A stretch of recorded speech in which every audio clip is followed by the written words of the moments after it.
How a local doctor got the best malicious compliance against my boss. Somewhere around 2007, I was working as a drugstore manager. Running the entire front store and the pharmacy, pay was excellent for someone who was in their early to mid-20s, but the job was also soul-crushing in some stupid ways. A rule came down that cashiers can no longer have drinks at the register. They can drink on their lunch breaks and otherwise shouldn't need water. At the same time, they dialed back the AC so the store was constantly uncomfortably warm, but not technically dangerous. I had some of the best staff. One lady was roughly 65 and came to me to let me know she was on medicine that gave her dry mouth. So she needed me to know if I took her water away, she would really have a hard time being able to talk to customers. She almost developed a lisp when she couldn't have her water.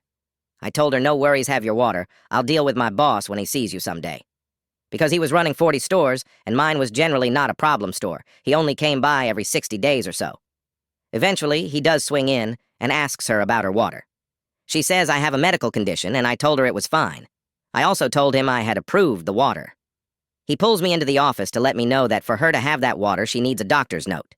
If he sees her with it again without a note, we both get written warnings. He explains this is because not following the company rule can't be a decision made by me. I'm flabbergasted. I'm just the manager in charge of the store. This company literally made me do drills on how to deal with bombs or shootings, but I can't approve a bottle of water? It must be an exception deemed necessary for medical needs. I explain this is stupid. He actually agrees, but says he's also following orders from above. Great. I pull my cashier aside and tell her what's up. I said, I'm really sorry, but can she please just get her doctor to fax a stupid note over so we can cover our asses? She got a little gleam in her eye, and I was excited to see what it meant. Her next shift, she rolls in and says, you are going to love this.